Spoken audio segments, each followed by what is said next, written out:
Hola, soy Rebeca Garza y dentro del proyecto de lectoescrituras trans vamos a continuar un poco, nos hemos tomado el tiempo porque la verdad es un libro muy importante, con el capítulo número 1 del libro que ya iniciamos y pueden conocer la introducción y el prólogo que ya publicamos en video de este libro, Políticas Trans, una antología de textos desde los estudios trans norteamericanos, con el prólogo de Susan Stryker y Paul Galofre y Miquel Misé como personas editoras.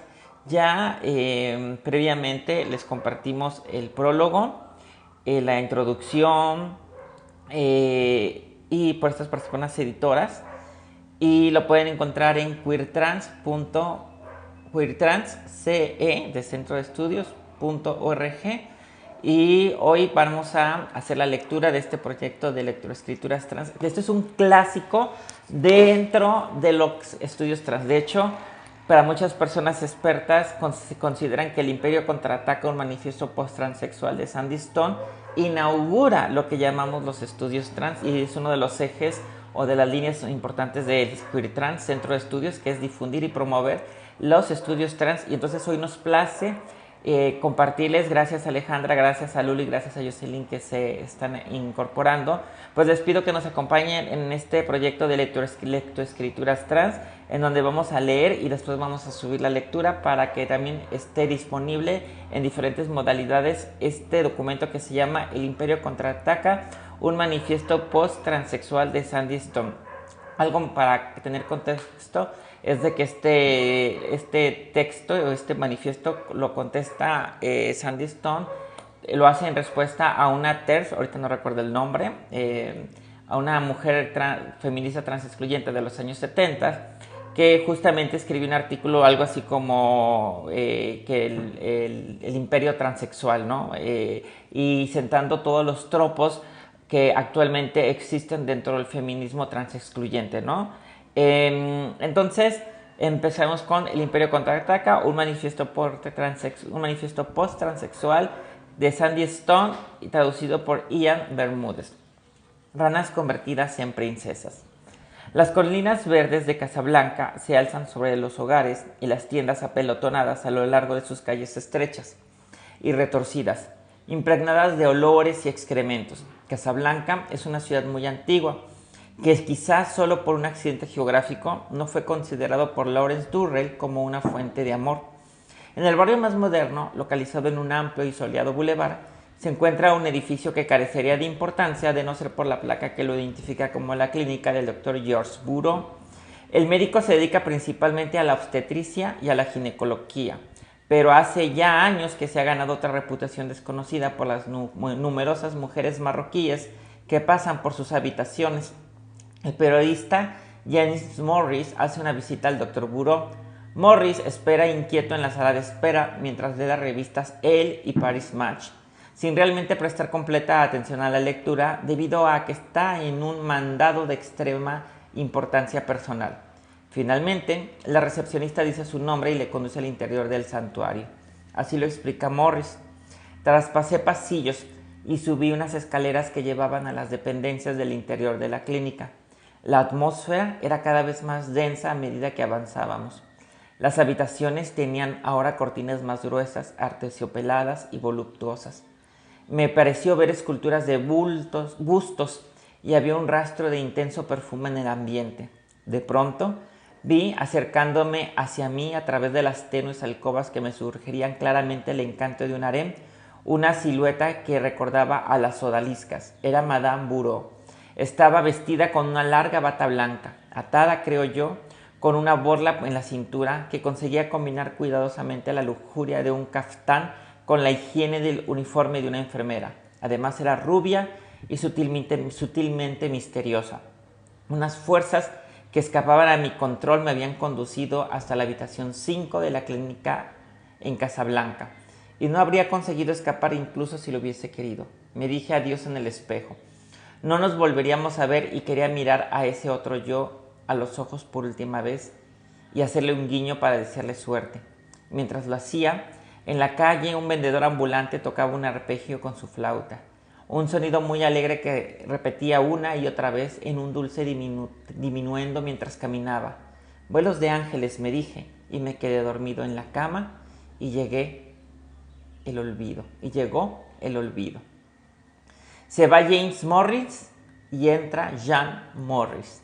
Mediante la intervención y las tecnologías médicas del siglo XX, en este relato de transformación maravillosamente oriental que roza lo religioso. El fragmento es de Conundrum, una historia de, entre comillas, cambio de sexo, de Morris y de las consecuencias que tuvo en su vida. Además del guiño para la buena suerte, hay otro ritual obligatorio entre los transexuales de hombre a mujer que se llama tocar la zambomba. Aunque no esté claro que Morris lo hiciese, más adelante regresaré con más detalles sobre este ritual de iniciación. Haciendo historia. Imaginemos una veloz transición de los tumultuosos callejones de Casablanca hacia las ondulantes colinas de Palo Alto. El programa de disforia de género de Stanford ocupa una pequeña sala cerca del campus, en una tranquila área residencial de esta próspera comunidad. El programa, que es el equivalente a la clínica de Georges Bureau en Marruecos, ha sido durante muchos años el centro académico en Occidente de los estudios del síndrome de disforia de género, también conocido como transexualismo. Aquí se determinan la etiología, los criterios de diagnóstico y el tratamiento. El programa se puso en marcha en 1968 y su equipo de cirujanos y psicólogos se dispuso en primer lugar a recopilar la mayor cantidad disponible sobre el tema de la historia del transexualismo. Permitidme que me detenga para transmitirles una pequeña parte de sus resultados. Una persona transexual es aquella que identifica su identidad de género con la de su género opuesto. El sexo y el género son cuestiones totalmente diferentes, pero las personas transexuales desdibujan a menudo esta distinción al confundir el aspecto performativo del género con el hecho físico del sexo y se refieren a la manera de percibir su situación como la sensación de evitar el cuerpo equivocado. A pesar de que el término transexual es de origen reciente, el fenómeno no lo es. El caso más antiguo de algo a lo cual podemos reconocer es post facto como transexualismo, teniendo en cuenta los criterios actuales del diagnóstico, lo encontramos en uno de los reyes asirios llamado Sardanápalo, de quien se decía que vestía con ropa de mujer y paseaba con sus esposas. Walter E. Ross, 1986. Más adelante, otros casos de algo parecido a la transexualidad fueron mencionados por Filo Judeo durante el Imperio Romano. En el siglo XVIII, el caballero de Eón, quien vivió durante 39 años en el rol femenino, rivalizó con Madame Pompadour por la atención de Luis XV, el primer gobernador colonial de Nueva York, Lord Cornbury. Llegó de Inglaterra completamente vestido de mujer y así siguió vistiendo mientras ejerció su cargo. No hubo consenso para darle estatus de trastorno oficial al transexualismo hacia 1980, cuando fue incluido por primera vez en la lista del Manual Diagnóstico Estadístico de la Asociación Mexicana de Psiquiatría. Como señala Mary Mell, 1985, en cierto modo se trata de una historia pírrica. Antes de 1980 ya se había trabajado mucho para intentar definir unos criterios para un diagnóstico diferencial. Un ejemplo de ello es el trabajo de Leslie Loewenstein, llevado a cabo en los años 70 y posteriormente documentado por Walter E. Ross en Transsexualism and Sex Reassignment de 1986. Cito: Loewenstein, en su estudio con una muestra de 10 transexuales de mediana edad, con una edad promedio de 52 años, descubrió que los tests psicológicos ayudaban a determinar el grado de patología de los pacientes. Él concluyó que las personas transexuales como categoría eran individuos depresivos, aislados, retraídos, esquizoides, con profundos problemas de dependencia. Es más, eran inmaduros, narcisistas, egocéntricos y potencialmente explosivos. Y en sus intentos para conseguir la asistencia profesional eran exigentes, manipuladores, controladores, coercitivos y paranoicos. Se cierra cita de Burnard y Ross de 1986, página 58. Otro ejemplo es una cita. En un estudio de 56 transexuales, los resultados obtenidos en la escala de que determina la esquizofrenia y la depresión superaron el límite más elevado del rango normal. Los autores interpretan estos resultados como reflejo de los estilos de vida confusos y raros de los sujetos. Cierro cita de Burnard y Ross, 1986, página 58. Se trataba de estudios clínicos que representaban un limitado tipo de sujetos. De todas maneras, estos estudios fueron considerados lo suficientemente representativos como para ser republicados sin ningún tipo de comentario adicional en volúmenes como el de Walters y Ross. Sin embargo, a medida que nos adentramos en cada uno de los artículos, encontramos que las personas investigadoras invalidan sus propios resultados con una breve aclaratoria similar a las advertencias que encontramos en la pequeña letra de los anuncios de tabaco. En la primera añadieron, cita, cabe admitir que los sujetos que estudia Lowenstein no pueden considerarse ejemplos representativos, ya que 9 de los 10 examinados sufrían serios problemas de salud física. Se cierra cita. El estudio se llevó a cabo en una clínica de salud, no en una clínica de género. Y en segunda señalaron la coletilla de que, se abre cita, el 82% de los sujetos eran prostitutas y eran atípicos en relación con los transexuales del resto del mundo. Se cierra cita, Bornat y Ross, 1986, página 58. Estos resultados podrían haber sido considerados marginales, plagados como lo estaban en metodologías cuestionables o con muestra insuficiente de sujetos analizados. Aún así, se han manifestado como publicaciones representativas de la transexualidad a nivel médico, legal y psicológico, incluso a pesar de las aclaratorias prácticamente hasta nuestros días. Durante esta misma época, las teóricas feministas estaban desarrollando sus propios análisis. La cuestión se convirtió rápidamente en un tema inestable y fuente de divisiones, y así continúa siéndolo. Permítanme citar un ejemplo. Cito, la violación es una violación masculinista de la integridad corporal. Todos los transexuales violan el cuerpo de la mujer al reducir la forma femenina a un mero artefacto, apropiándose de este cuerpo. La violación, a pesar de que normalmente se penetra a la fuerza, puede también llevarse a cabo a través del engaño. Cierro cita. Esta cita procede del libro de Janice Raymond, publicado en 1979, The Transsexual Empire, The Making of the She-Male, en el cual se inspira el título de este ensayo. Al leerlo, entiendo que Raymond denuncia que las transexuales son construcciones fruto de un imperio falocrático diabólico y que fueron diseñadas para invadir los espacios de las mujeres y apropiarse de su poder. A pesar de que Empire representó un momento concreto en el pensamiento feminista y presagió la apropiación del lenguaje político liberal por parte de una derecha radical hoy, en 1991, en el 12º aniversario de su publicación, sigue siendo la declaración hegemónica publicada sobre el transexualismo desde el punto de vista de una académica genéticamente mujer. Con la intención de aclarar mi postura en relación con este discurso, voy a citar otro fragmento de Empire, abro cita. El comportamiento masculino es notablemente agresivo. Es significativo que las transexuales construidas como lesbianas feministas se hayan colocado en posiciones de importancia y o actuación dentro de la comunidad feminista. Sandy Stone, la ingeniera transexual que trabajaba en Olivia Records, la compañía discográfica solo para mujeres, es un ejemplo claro de ello. Stone no solo es crucial para la empresa, sino que además tiene un rol muy dominante. La visibilidad que consiguió a raíz de la controversia de Olivia solo sirve para reafirmar su anterior rol dominante y para dividir a las mujeres, como suelen hacer los hombres cuando hacen que su presencia se convierta en necesaria y vital para las mujeres. Tal como escribió una mujer, me siento violada ahora que Olivia ha pasado a Sandy. Como mujer de verdad, después de todos sus privilegios como hombre, va además de aprovecharse de la cultura lésbica feminista. Cierro cita. El presente ensayo, El Imperio Contraataca, trata sobre cuentos morales y mitos fundacionales. Busca decir la verdad, entre comillas, sobre el género. Su principal argumento es que, cito, se tiende siempre a creer que las artes técnicas están subordinadas a la idea artística que las gobierna, la cual está asimismo arraigada autoritariamente al orden vital de la propia naturaleza. Cierro cita, Haraway, 1984-1985, página 35. Trata de la imagen y lo real, definiéndose a sí mismos a través de las prácticas de inscripción y las prácticas de lectura del capitalismo tardío. Trata acerca del posmodernismo, del posfeminismo y me atrevo a decirlo, del posttransexualismo. Gran parte de este ensayo se lo debo a Donna Haraway. Toda realidad en la cultura del capitalismo tardío ansía convertirse en imagen por su propia seguridad. Tomemos en cuenta a los relatos realizados por las propias personas transexuales.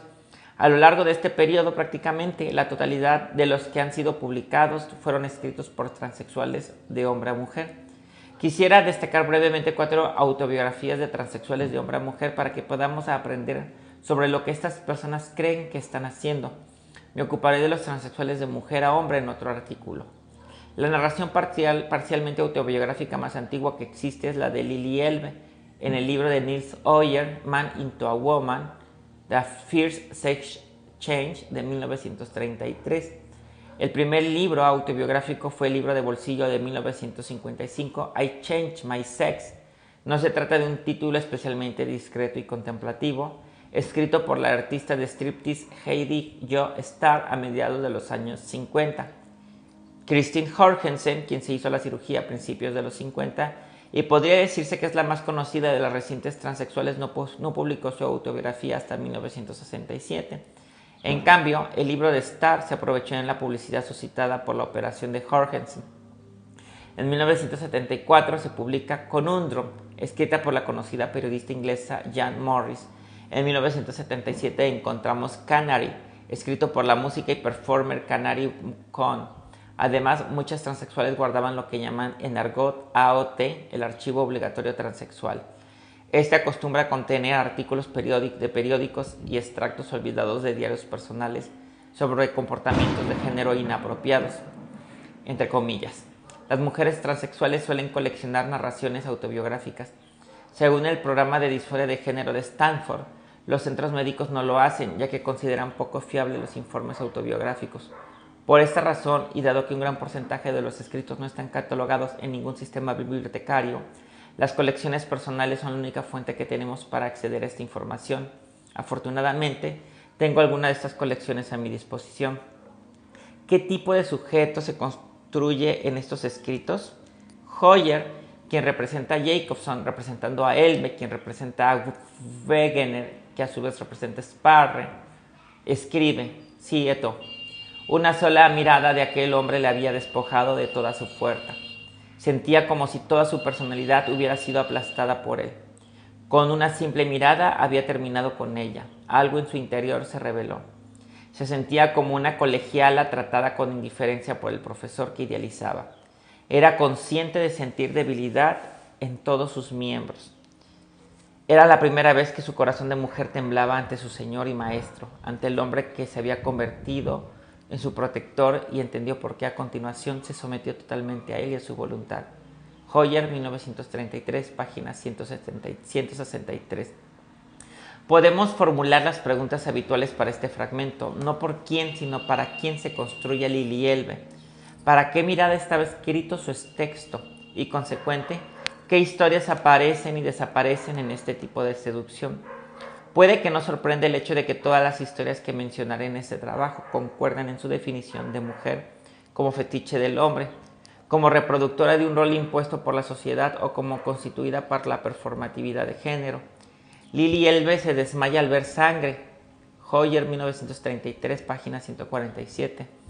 Jan Morris, una periodista de renombre y con bastantes tablas, sigue utilizando el maquillaje y la ropa para describirse a sí misma, para hablar sobre cómo se expone al mundo y cómo se siente halagada cuando un hombre le abre la puerta.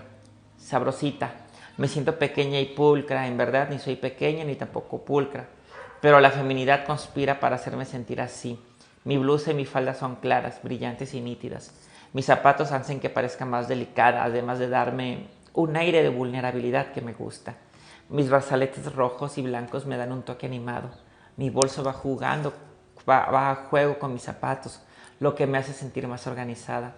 Cuando salgo a la calle, me siento conscientemente preparada para la aprobación del mundo, de una forma que nunca antes había sentido como un hombre. Morris, 1974, página 174.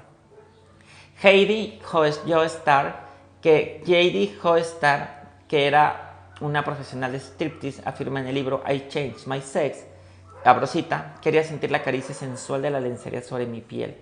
Deseaba embellecer mi rostro con cosméticos. Anhelaba un hombre fuerte que me protegiera, así Rosita. Hoy, en 1991, me he encontrado con algunos hombres lo suficientemente valientes como para decir lo mismo para ellos, pero en 1955 se trataba de una posición que solo pertenecía a la mujer. Además de la complicidad obvia de estas dos historias con la definición de la performatividad del género del hombre blanco occidental, Las autoras también refuerzan un modelo binario y muy polarizado de identificación de género. Pasan de ser hombres absolutos, pese a ser infelices, a mujeres absolutas. No existe un territorio intermedio. Más aún, cada uno construye una historia concreta para el momento en el que su identidad sexual pasa de hombre a mujer. Este momento es la vaginoplastía, es decir, el de la reasignación de sexo o el de la cirugía de cambios de sexo, entre comillas. La noche antes de la operación, Jan Morris escribió, abro comillas, me dije adiós en el espejo. No nos volveríamos a ver y quería mirar a este otro yo a los ojos por última vez y hacerle un guiño para desearle suerte. Cierro cita. 1974, página 115. Canary Con escribe, abro cita, no soy un muchacho, ahora soy una muchacha, una chica, cierro cita. Heidi Hoestar escribe, en el momento en el que me desperté de la anestesia me di cuenta de que finalmente me había convertido en una mujer, cierro cita. Incluso Lili Elbe, cuyo texto es de segunda mano, empleó los mismos términos, abro cita. De golpe se le pasó por la cabeza que esa sería la última vez que él, Andreas Speer, se desnudaba. Cierro cita. Rápidamente después de pasar por la primera etapa de la cirugía, Hoyce lo describe como castración. Speer escribió una nota. Abro cita. Miró la tarjeta y no reconoció la letra. Era la letra de mujer. Cierro cita. Einar llevó la nota al médico. Abro cita. ¿Qué opina usted de esto, doctor? ¿Cree que puede haber sido escrito por un hombre? Y el médico contestó sorprendido, no, estás en lo cierto, cierro cita. Diálogo que necesita que el lector olvide el hecho de que la ortografía es una habilidad adquirida. Pasa lo mismo con la voz de Elbe, abro cita. Lo más sorprendente es que tu voz ha cambiado completamente. Tienes una voz de soprano maravillosa, impresionante. Cierro cita. Quizá tan increíble ahora como entonces, aunque por razones distintas, ya que a la luz de los conocimientos actuales de los efectos, y en concreto los no efectos de la castración y la hormonación, nada de ello es posible. Ninguno de ellos tiene efectos en el timbre de la voz, de ahí viene el cierto cinismo de las clínicas respecto a los testimoniales personales. Si Hoyer mezcla realidad y fantasía y caricaturiza a sus personajes, impresionante. ¿Qué lecciones aprendemos de Man into a Woman? En parte, lo que emerge del libro es la forma en que Hoyer explica la estrategia de construir barreras dentro de un mismo sujeto. Estrategias que siguen utilizando lucrativamente hoy en día. Lili desplaza el yo masculino intrusivo, aún peligrosamente presente en ella, en la figura casi divina de su cirujano terapeuta.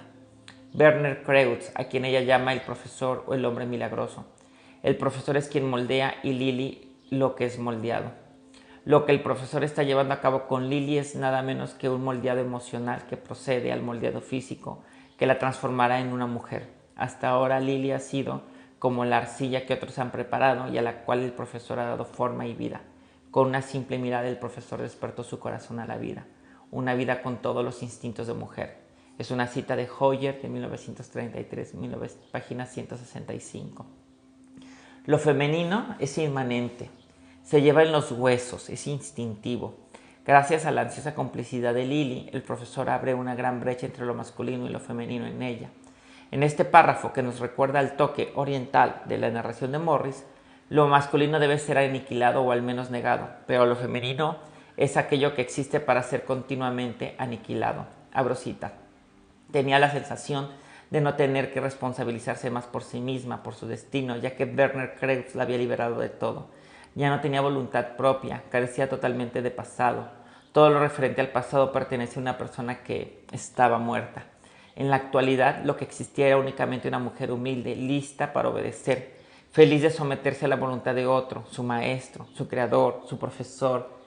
Entre Andreas y ella se erigía Werner Kreutz. Se sentía segura y a salvo. Cierro cita de Hoyer de 1933, página 170.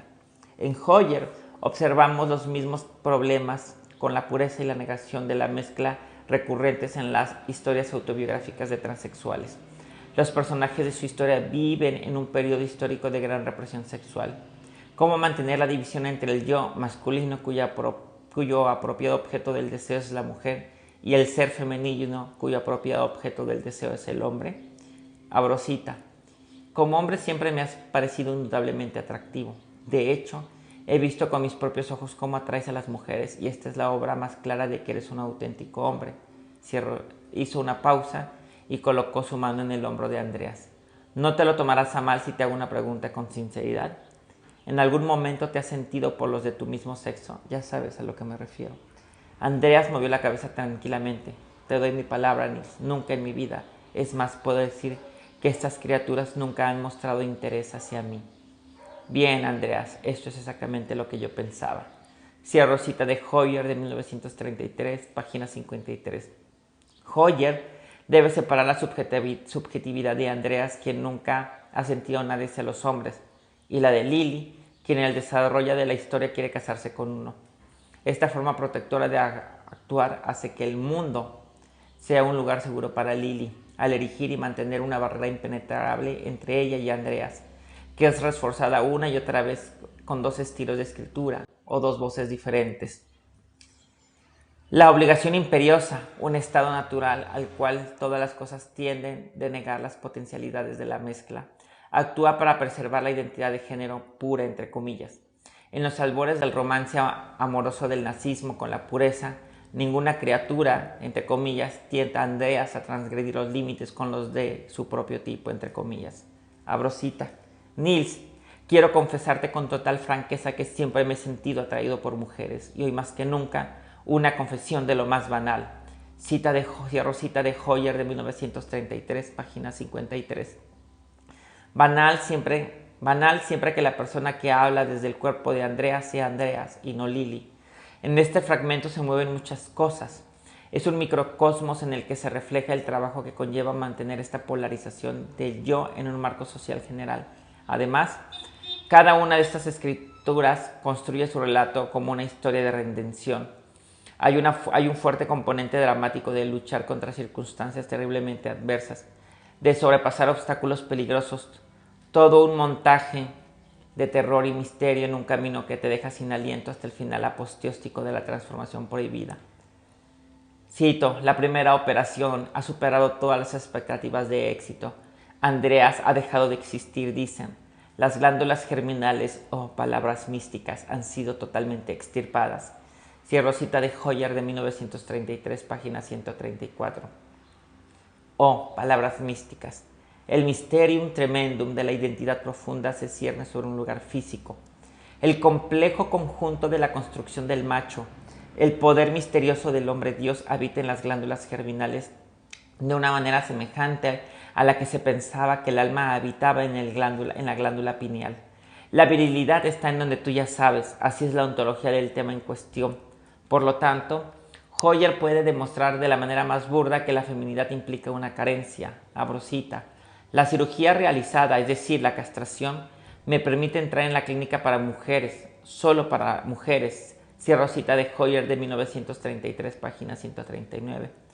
Por otro lado, tanto Nils como Lily pueden constituirse como actos de insinuación, lo que el Nuevo Testamento llama endeuin, ponerse el Dios, insertar el cuerpo físico dentro de un caparazón de significación cultural. Abro cita. Andreas Spahr se desnudaba probablemente por última vez a lo largo de su vida. Estos abrigos, chalecos y pantalones la mantuvieron oculta. Cierro cita de Hoyer de 1933, página 125. Abro cita. Ahora es Lily quien nos escribe. Estoy sentada en mi cama vestida con un camisón de seda adornado con encajes, el pelo rizado, empolvado y con brazaletes, collares y anillos. Cierro cita de Hoyer de 1933, página 139. Todas estas autoras reproducen la visión masculina estereotipada sobre lo que es una mujer. Vestido, maquillaje y desmayo delicado ante la presencia de sangre. Cada una de estas aventureras pasa directamente de un polo de la experiencia sexual al otro. Si existe un espacio intermedio en el continuo de la sexualidad, este es invisibilizado y nadie, nunca, menciona el ritual de tocar la zambomba. No es de extrañar que las pensadoras feministas hayan tenido sus sospechas. Hasta yo las tengo. ¿De qué forma dialogan estas historias con la literatura médico-psicológica? En un tiempo en el que las interacciones se producen cada vez más a través de escritos, conferencias por ordenador y medios electrónicos y no mediante contacto personal, y cuando consecuentemente la subjetividad individual puede constituirse por medio de la inscripción más que por la asociación personal, siguen existiendo momentos de la verdad natural, corpórea, que no pueden evitarse. En el periodo histórico en el que se escriben la mayoría de estos libros, el momento más crítico se produce cuando los médicos, todos ellos hombres, llevan a cabo la entrevista de selección en la clínica de disforia de género para tomar la decisión sobre quién tiene derecho a realizar una operación de cambio de sexo. El origen de las clínicas de disforia de género supone una mirada microcósmica sobre los criterios de construcción de género. Estas clínicas de disforia de género se fundaron con la idea, en primer lugar, de estudiar una aberración humana interesante y potencialmente financiable, y en segundo lugar, de ofrecer ayuda, tal y como lo entendían, para restaurar un problema corregible, entre comillas. Algunas de las primeras clínicas no académicas de disforia de género realizaban cirugías a petición personal, lo que significaba que no había ningún tipo de juicio por parte del equipo médico profesional en relación con lo que se llamó la adecuación al género escogido. Cuando en los años 70 empezaron a funcionar de forma experimental las primeras clínicas académicas de disforia de género, el equipo médico dejó de realizar operaciones a los pacientes que le solicitaban bajo petición personal, por el riesgo profesional que acarreaba llevar a cabo cirugías experimentales en, comillas, sociópatas. En ese momento todavía no había criterios oficiales de diagnóstico transexual, entre comillas. Era ipso facto cualquiera que pidiera asistencia. Se trataba de una situación profesionalmente delicada. Fue necesario construir la categoría transexual, entre comillas, bajo principios convencionales y tradicionales, con el fin de construir unos criterios plausibles para probar su aceptación en la clínica. Hablando en términos profesionales, se requería un test o un diagnóstico diferencial para el transexualismo que no podía depender de algo tan simple ni subjetivo como el hecho de que alguien expresara la sensación de adentrarse en el cuerpo equivocado. El test debía ser objetivo, clínicamente aceptable y repetible, pero incluso después de una investigación considerable, no fue posible diseñar un test sencillo e inequívoco para el síndrome de disforia de género. La clínica de Stanford se dedicaba, entre otras cosas, a prestar ayuda, al menos a ayudar entre sus propios criterios. Por ello, las decisiones finales de elegibilidad para la reasignación de sexo las tomaba el equipo médico basándose en su percepción individual de la adecuación del individuo al género escogido. La clínica adoptó el rol adicional de clínica de preparación, entre comillas, o escuela de protocolo, entre comillas, ya que de acuerdo con el juicio del personal médico, los hombres que se presentaban queriendo ser mujeres no siempre se comportaban como mujeres. En Stanford reconocieron que los roles de género podían aprenderse hasta cierto punto. Su implicación con las clínicas de preparación consistía no solo en hacer un esfuerzo para producir mujeres anatómicamente elegibles, sino mujeres, entre comillas, esto es, mujeres que actuaran de acuerdo con el género femenino. Como Norman Fish remarcó, cito: "Ahora puedo admitir con franqueza que en las primeras fases buscábamos abiertamente candidatas que tuvieran la mayor probabilidad de éxito". Cierto cita de Love y Gandhi de 1973, página 7. En la práctica, esto se traducía en que las candidatas para cirugía eran evaluadas según su capacidad de performar en el género escogido. Los criterios constituyeron una definición del género totalmente aculturada y consensuada, y en el escenario de su representación podemos encontrar un ejemplo concreto del aparato de producción del género. Esto pone sobre la mesa varias cuestiones delicadas, de las cuales destacan principalmente dos. ¿Quiénes están narrando la historia de quién y cómo los narradores diferencian entre la historia que cuentan y aquello que escuchan? Una respuesta es que son muy difíciles de diferenciar. Los criterios desarrollados y luego aplicados por las personas investigadoras fueron a menudo definidos gracias a una serie de interacciones con las candidatas. El escenario funcionó de esta manera. Inicialmente, el único manual sobre el transexualismo era The Transsexual Phenomenon de Harry Benjamin de 1966. Tómense en cuenta que el manual de Benjamin, de hecho, es 10 años posterior a I Changed My Sex. Cuando las primeras clínicas se constituyeron, el trabajo de Benjamin era el manual de referencia estándar de los investigadores, y en el momento en el que las primeras transexuales fueron evaluadas con relación a su idoneidad para la cirugía, su comportamiento se correspondía satisfactoriamente con los criterios de Benjamin. Los investigadores producían estudios que informaban de ello y que eran utilizados para obtener financiación. Las personas investigadoras tardaron un tiempo sorprendentemente largo, varios años, en darse cuenta de que la razón por la que los patrones de comportamiento encajaban tanto con los de Benjamin eran también que las candidatas habían leído el manual, lo cual pasaba de mano en mano entre la comunidad transexual y que estas representaban sin problemas el comportamiento necesario para ser aceptadas por la cirugía. Cita de Laub e Gandhi de 1973, página 8 y 9. Este tipo de reposicionamiento cauteloso creó problemas interesantes. Entre ellos estaba la determinación sobre la variedad de expresión permisibles de la sexualidad física. Esta fue una gran zona oscura de autorrepresentaciones de las candidatas, ya que los sujetos de Benjamin no hablaban en ningún momento sobre el erotismo en relación con sus propios cuerpos. Consecuentemente, tampoco lo hacía ninguna de las personas que acudía a la clínica. Por la autoridad del manual, las personas físicamente hombres que vivían como mujeres y que se identificaban como transexuales, en oposición a los hombres transvestis para los cuales el erotismo en la sensación del pene era permitivo, no podía experimentar ese placer. En los años 80 no existía una sola transexual de hombre o mujer cuyos datos estuvieran disponibles que antes de la operación expresara haber experimentado placer sexual genital mientras vivía en el género elegido.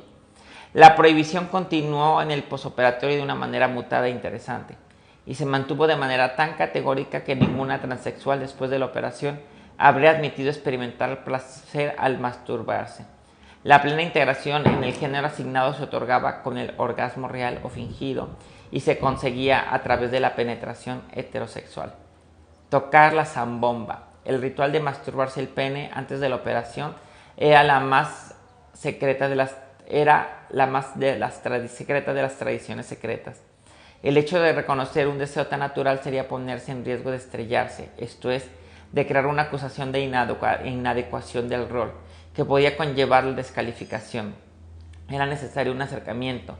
Los dos grupos, por un lado los investigadores y por otro los transexuales, perseguían objetivos diferentes.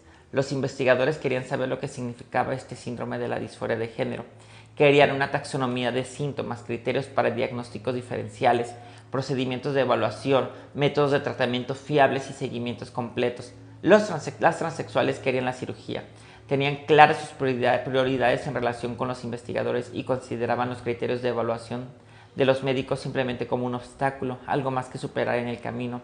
Por ello expresaban de manera inequívoca los criterios originales de Benjamin de la forma más sencilla, la sensación de habitar el cuerpo equivocado. Esto parece una receta para una incómoda y conflictiva relación, y así lo era. De hecho, continúa siéndolo. Aunque con el paso del tiempo ha habido un diálogo considerable entre ambas partes, este ha sido posible en parte debido a que la comunidad médica y psicológica se ha dado cuenta de que los criterios que esperaban para los diagnósticos diferenciales no llegaron a materializarse. Tomemos en consideración este extracto del estudio de Mary Mell, escrito en 1986. Cito: no existe ningún test mental o psicológico que pueda diferenciar con éxito a una persona transexual de lo que llamamos la población normal. No existe mayor psicopatología en la población transexual que la que hay en la población en general, aunque la respuesta de la sociedad a lo transexual sí que plantea problemas insuperables. Los historiales psicomédicos de los transexuales no muestran ninguna características de diferenciación consistentes del resto de la población. Ambos relatos, el de Mell y aquel de Lowstein, en el que se describía a las personas transexuales como deprimidas, esquizoides, manipuladoras, controladoras y paranoicas, coexisten dentro de un periodo de menos de 10 años.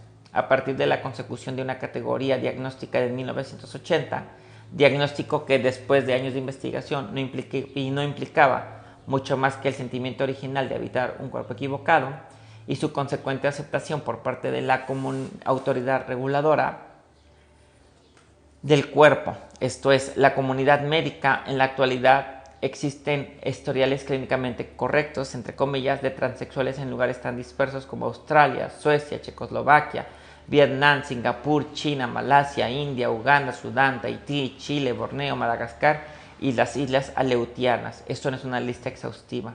Se requiere de una considerable flexibilidad para poder incorporarlas todas dentro de una teoría plausible. Podría ser que hubiera técnicas de diagnóstico aún por descubrirse o ponerse en práctica que habrían diferenciado a las transexuales del resto de la población normal. Se habían equivocado en los criterios, eran demasiado delimitados o con poco campo de visión. El hecho de percatarse de que los criterios no estaban apareciendo de forma natural parecía ser un resultado del progreso científico, o había otras fuerzas en juego. Un banquete con tantos datos como este genera sus propios inconvenientes. El inevitable desdibujamiento de las fronteras En un gran registro heteroglósico de diferencia, se produce de manera simultánea con la incuestionable victoria de haber conseguido una categoría diagnóstica. Hasta ahora invisibles para las profesiones legítimas, este gran mosaico de diferencias es súbitamente canonizado y homogeneizado para satisfacer las limitaciones de la categoría diagnóstica. Repentinamente, la antigua fábula moralista de la verdad sobre el género, explicada por un venerable patriarca blanco en el Nueva York de 1966, se convierte en algo pancultural en los años 80. La emergente pluralidad de voces de experiencias vividas que nunca fueron representadas en el discurso, pero siempre estuvieron potencialmente presentes, desaparece. Después de todo, si le ponemos suficiente empeño, la bardaje y la stripper, la aristócrata ama de casa y la amujerado, la mamú y la estrella de rock no dejan de ser lo mismo. Al final, ¿de quién es esta historia? Quisiera señalar las grandes similitudes que presentan estas juxtaposiciones con algunos aspectos del discurso colonial, que pueden parecernos familiares. La fascinación inicial con lo exótico que se extendió a investigadores y profesionales, la negación de la subjetividad y la falta de acceso al discurso dominante, seguido por una rehabilitación de la especie. El hecho de exponer estas cuestiones ha complicado la vida de las clínicas. Hacer historia, ya sea autobiográfica, académica o clínica, es en parte una lucha por basar ese testimonio en un cierto determinismo natural. Los cuerpos son pantallas a las que vemos proyectadas los cuerpos temporales que surgen de los debates del momento sobre prácticas y creencias que tienen lugar dentro de las comunidades académicas y médicas. Estas luchas se desarrollan en escenarios bastante alejados del cuerpo. Cada una de ellas intenta conseguir una posición hegemónica profundamente moralista, con el fin de hacer así una explicación tajante y autoritaria sobre cómo son las cosas y cómo deben de seguir siendo. En otras palabras, con cada una de estas teorías habla la cultura a través de la voz de un solo individuo. Las personas que no tienen voz en esta teorización son las propias personas o irresponsables como para conseguir una subjetividad real o eliminadas clínicamente mediante los criterios diagnósticos, y más aún, como las han construido algunas teóricas feministas radicales, como robots de un patriarcado insidioso y amenazador, un ejército extranjero diseñado y construido para infiltrarse, pervertir y destruir a las mujeres de verdad, entre comillas. Según esta construcción, las transexuales han sido totalmente cómplices al no haber desarrollado un contradiscurso efectivo. Aquí, en las fronteras del género, a punto de terminar el siglo XX, con la decadencia de la hegemonía falocrática y la arrogante aparición de historias heteroglósicas de origen, nos encontramos con que las epistemologías de la práctica médica regida por hombres blancos, la rabia de las teorías feministas radicales y el caos de las experiencias de género vividas se enfrentan en el campo de batalla que es el cuerpo transexual, un territorio de inscripción cultural altamente diputado, una máquina semántica para la producción de categorías ideales. La representación en su forma más mágica, el cuerpo transexual es memoria perfeccionada, inscrita junto a la verdadera historia de Adán y Eva, como un registro ontológico de diferencia irreductible, una biografía esencial que forma parte de la naturaleza como un cuerpo que la cultura se narra a sí misma. El cuerpo transexual es una táctica política de reproducción constituida a través de la violencia textual. La clínica es una tecnología de inscripción. Dada esta circunstancia en la que un discurso minoritario se materializa en el cuerpo físico, hace falta un discurso crítico, pero este es difícil de generar cuando estamos programados para desaparecer. La meta para las personas transexuales es borrarse, desvanecerse lo antes posible entre la población normal. Parte de este proceso se conoce como la construcción de una historia plausible, es decir, aprender a mentir de manera efectiva sobre el propio pasado. Lo que se gana es la aceptación social, lo que se pierde es la capacidad de representar con autenticidad las complejidades y ambigüedades de la experiencia vivida, y por ello se pierde ese aspecto de la naturaleza que Donna Haraway teoriza como coyote, el espíritu animal de los nativos americanos que representa el poder de la continua transformación, el cual constituye el fondo de una vida comprometida. En vez de esto, la experiencia real es reemplazada por un tipo concreto de historia, una que apoya a las ya conocidas posiciones construidas. Esto tiene un precio y es tremendamente desempoderador. Tanto si lo desean como si no, las transexuales no crecen de la misma manera que las GGs o genéticamente naturales, entre comillas. Las transexuales no poseen la misma historia que las genéticamente naturales, entre comillas, ni tampoco comparten una opresión común antes de la reasignación de género. No estoy sugiriendo un discurso compartido.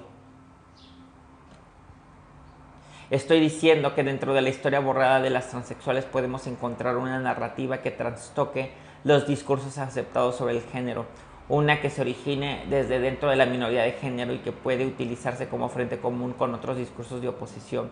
Pero en la actualidad la persona transexual ocupa una posición que está en tierra de nadie, que se encuentra fuera de la oposición binaria del discurso de género. Para una persona transexual como transexual, el hecho de generar un discurso verdadero, efectivo y representativo supone hablar desde fuera de las fronteras del género, más allá de los dos nodos oposicionales construidos que han sido predefinidos como las únicas posiciones a través de las cuales el discurso es posible. ¿Cómo puede entonces hablar una persona transexual? Y si hablara, ¿qué diría? Un manifiesto post-transexual. El hecho de intentar ocupar un lugar como sujeto hablante dentro del marco tradicional del género nos convierte en cómplices del discurso que se quiere deconstruir. En cambio, podemos aprovechar tal violencia textual inscrita en el cuerpo transexual y convertirla en una fuerza reconstructiva. Permitidme que sugiera un ejemplo más conocido. Judith Butler señala que las categorías lésbicas de butch y femme no son simplemente asimilaciones del lesbianismo de vuelta a los términos de la heterosexualidad. Por el contrario, Butler introduce el concepto de inteligibilidad cultural y sugiere que la contextualizada y resignificada masculinidad de la butch, en contraposición a un cuerpo culturalmente inteligible femenino, invoca una disonancia que genera tensión sexual, al mismo tiempo que constituye el objeto del deseo. Señala que esta manera de pensar acerca de los objetos del deseo marcados por el género permite mucha más complejidad de la que el ejemplo sugiere. Tanto la lesbiana butch como la femme recuerdan el escenario heterosexual pese a que al mismo tiempo lo desplazan.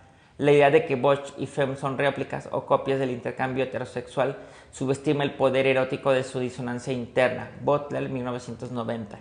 En el caso de la persona transexual, las variedades de género performativo en contraposición a un cuerpo con género culturalmente inteligible, que en sí mismo es una violencia textual constituida médicamente, genera disonancias nuevas e impredecibles que implican el espectro del deseo por completo.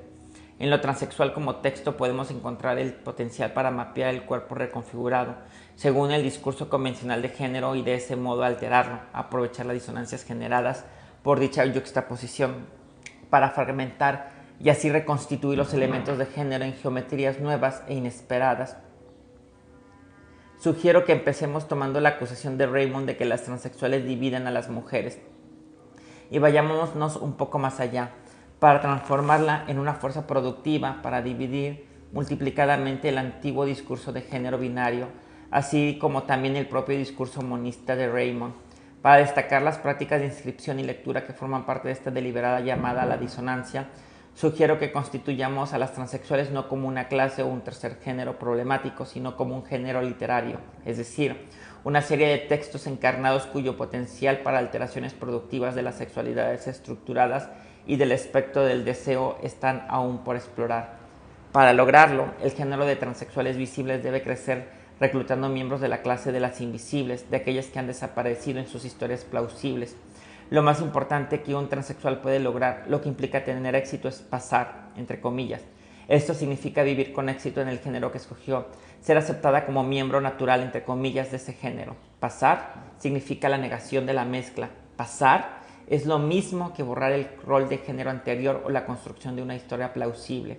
Si tomamos en consideración que la mayoría de personas transexuales deciden llevar a cabo la reasignación cuando llegan a los 30 o 40 años, esto implica borrar una parte considerable de su experiencia personal.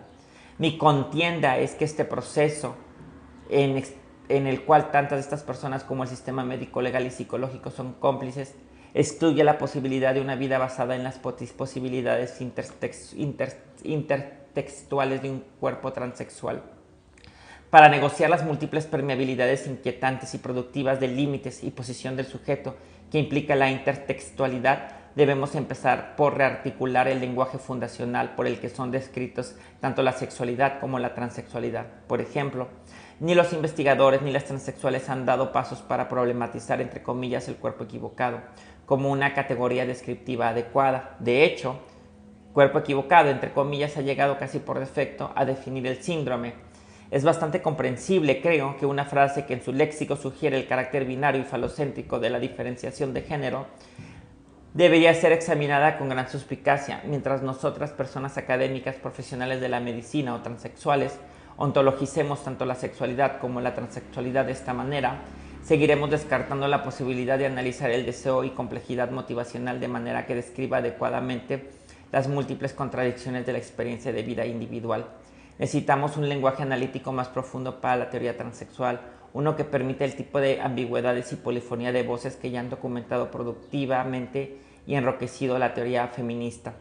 Judith Shapiro señala que, abro cita, para aquellos que se sientan inclinados a diagnosticar el foco de las personas transexuales en los genitales como algo obsesivo o fetichista, la respuesta es que de hecho están simplemente sometiéndose a los criterios de su cultura con relación a la asignación de género, énfasis mío, en la parte de su cultura.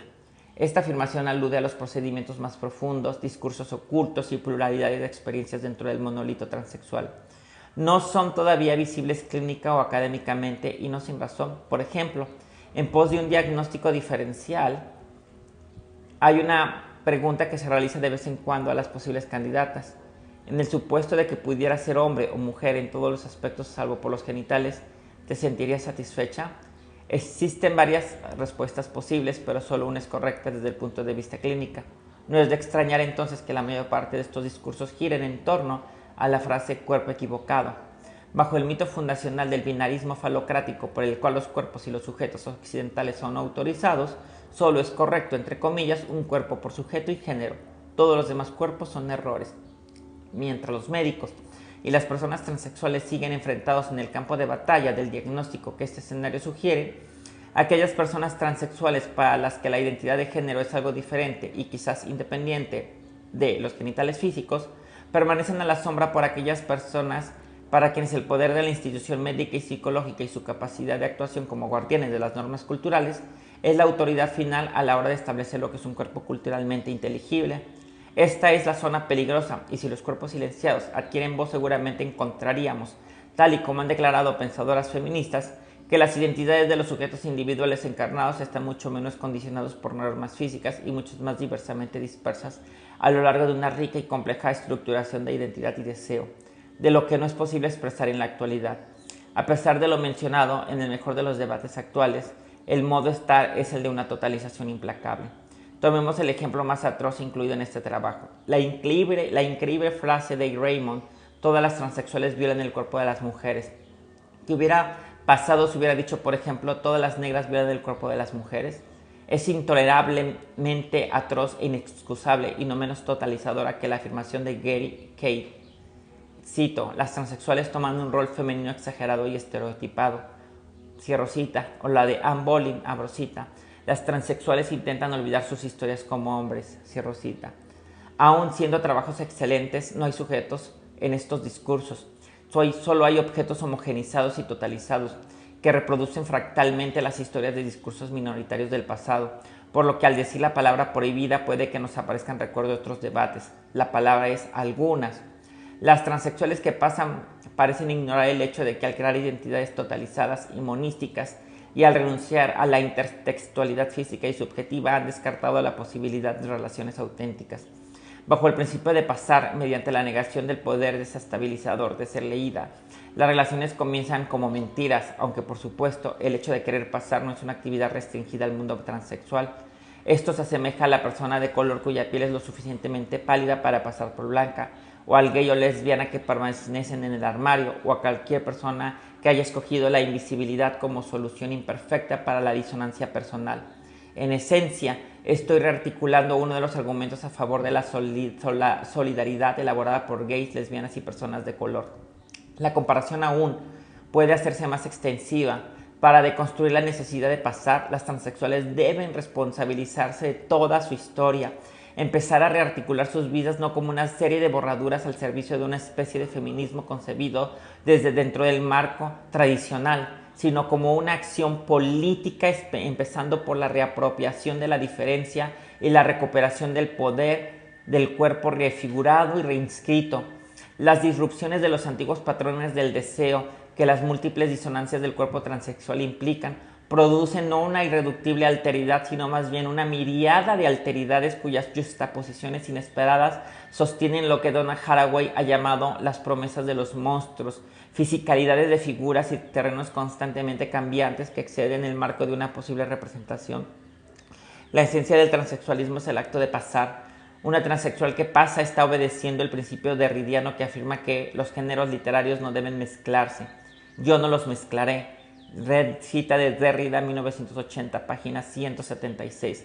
No podría pedírsele a una persona transexual algo más inconcebible que abstenerse de pasar, ser conscientemente leída, reconocerse en voz alta y con esta lectura inquietante y productiva, empezar a escribirse ella misma en los discursos por los cuales ha sido escrita, para así convertirse, prestad atención, me atrevo a repetirlo, en una post-transexual.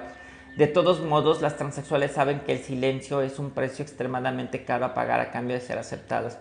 Quiero hablar directamente de los hermanos, hermanas y otros que puede que lean esto para decirles, les pido a todas nosotras que utilicemos la fuerza que nos condujo a través del esfuerzo de reestructurar nuestra identidad y que también nos ayudó a vivir en silencio y en negación para que hagamos una revisión de nuestras vidas. Sé que sentimos que la mayoría del trabajo ya ha quedado atrás y que el precio de la invisibilidad no es tan alto, pero aunque el cambio individual sea la base de todo, esto no constituye el fin de todas las cosas. Tal vez sea el momento de sentar las bases para la próxima transformación. Y con esto terminamos el maravilloso ensayo que inaugura los estudios trans, escrito por Sandy Stone y que se llamó El Imperio contraataca, un manifiesto post-transexual como parte del proyecto. Claro, Olga, te comparto el título del libro. El título del libro se llama, lo pueden encontrar en Amazon, aquí está la portada, es Políticas Trans, una antología de textos desde los estudios trans norteamericanos. Del prólogo es de Susan Stryker y es una compilación de Paul Galofre y Miquel Misé. Aquí puedes ver la portada y para las personas que les interesan este proyecto de lectoescrituras trans, vamos a estar subiendo cada capítulo, vamos a estar leyendo cada capítulo de este libro, lo vamos a transmitir en vivo, así que síganos en las redes sociales para que les llegue la notificación cuando hagamos la transmisión y en la página de queertrans.org, inclusive en la descripción del Queer Trans está nuestra página. Van a encontrar, vamos a subir todos los videos en YouTube de estas transmisiones para que no nos hayan podido acompañar en vivo, pues puedan ustedes también acceder. Nos interesa como parte de Queer Trans, Centro de Estudios AC, pues difundir estos estudios trans. Gracias, Olga, por el interés. Gracias, Ángeles, a quienes se han unido. Y la siguiente transmisión no les puedo asegurar cuándo, porque esto lo hacemos con recursos propios. Quienes nos quieran apoyar, donar, les invito a que visiten la página de Queer Trans. Pero la siguiente lectura es otro clásico de los estudios trans, para que estén atentas, atentos, atentes, y se llama Liberación Transgénero, un movimiento cuyo tiempo ha llegado, de Leslie Feinberg y traducido por Paul Galofre. Yo soy Rebeca Garza, soy una mujer trans que integro también Queer Trans, Centro de Estudios AC, y esto ha sido Lectoescrituras Trans, y nos vemos en la próxima transmisión. Muchas gracias, saludos.